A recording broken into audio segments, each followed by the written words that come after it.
Hi, my name's Roger Bauman, My name is Nathaniel Klinger. and we're going to talk about gun safety in a home. Alright, obviously we're not in a house right now, but we're still going to talk about gun safety in a home. We thought we'd come outside because it's a nice hot day. Alright, first thing you might need for gun safety is a gun cabinet. You're going to want to put all your guns in it, so like whenever people break into your house they can't steal them so easily. Roger's going to talk about how to put a lever action gun and keep it safe in your gun safe.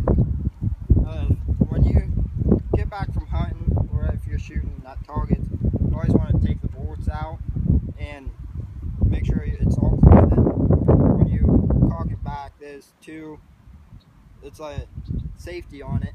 You got to cock it and bring it back, then you bring it back, then you put it back to fix. It's on safety, and you'll be good to go. Now Nathaniel's going to talk about the 243. It's a bolt action rifle, and he's going to talk about it. Alright, once you get back from hunting or shooting or whatever, you're going to want to take your clip out. You can either keep the bullets in it or you can take the bullets out and then put it in your gun safe. And then you can open the bolt here and you can put it in the gun safe like that if you feel safe enough. Or you can put one of these bolt locks on it. They usually come with the gun and it will come with a key. It'll lock right up.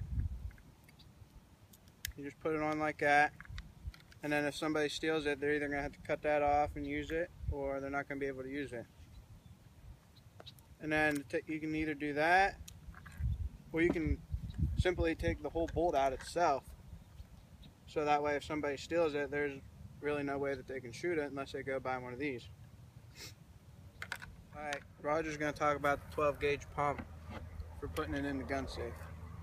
You always want to, when you get back from shooting, always make sure there's no bullets in it or anything. You got to push down this tab, make sure it's all clear. You either put it in a gun case like this, or if you feel safe, you could push it back up and make sure the safety is on right here, and make sure it's not on like to fire or anything.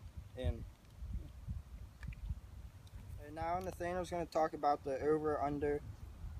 It's a 410 and a 22. Nathaniel's going to talk about it.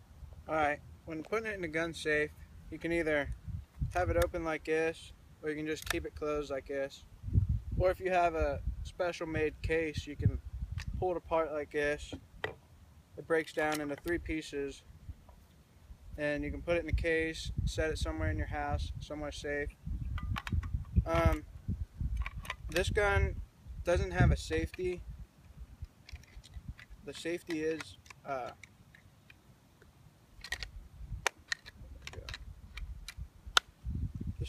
whenever the lever is the whole way back, it's ready to fire.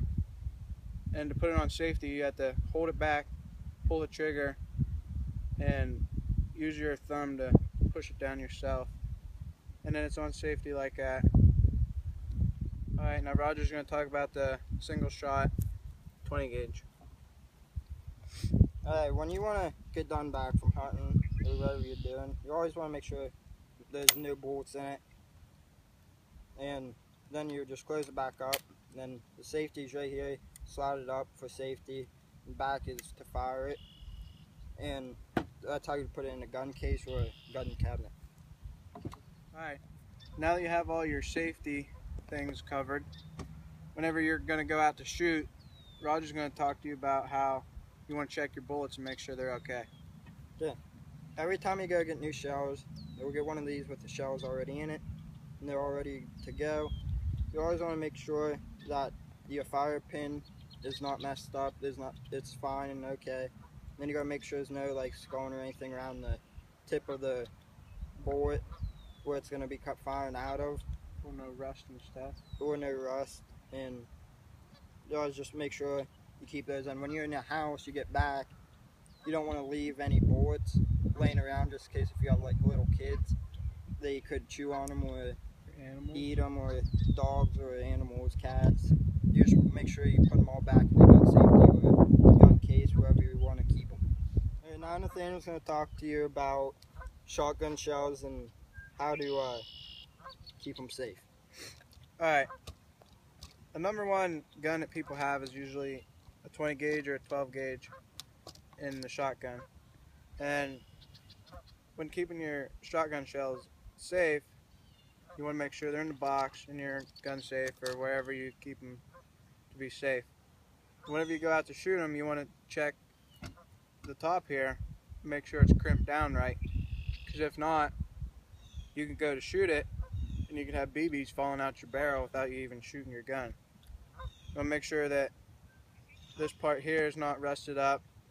Make sure the firing pin is good and ready to go. No dents or anything like that. After you have all your guns safe and whatever, you're going to want to go out shooting or hunting, and Roger's going to tell you about wearing safety glasses for whenever you go shooting. They make millions of safety glasses, even nowadays, like the Oakleys and Fox glasses, they have them already certified to be safety glasses. And when you would want to put them on when you get ready to shoot, because there's debris that comes from when you fire your gun, and you don't want to get in your eyes, and some like stuff comes out from the gunpowder and hits you in the face, even especially when you're shooting pistols. You always want to make sure you have them, just in case if the gun would blow up in your face or something. You don't want to lose an eye or get anything around your eyes, just in case to wear them all the time you shoot guns. And now Nathaniel's going to talk about earphones, or if you had some of they're like foam and they go in your ears to shoot guns, so if you don't want to wear these big gulpy headphones. And Nathaniel's going to talk about when to use them and what not to do with them. Alright, whenever you're going out shooting or whatever, you're definitely going to want to have headphones, because as you and I both probably know that guns are loud and they can really hurt your ears. And I know people that have trouble hearing now because they didn't use ear protection whenever they were out shooting or whatnot.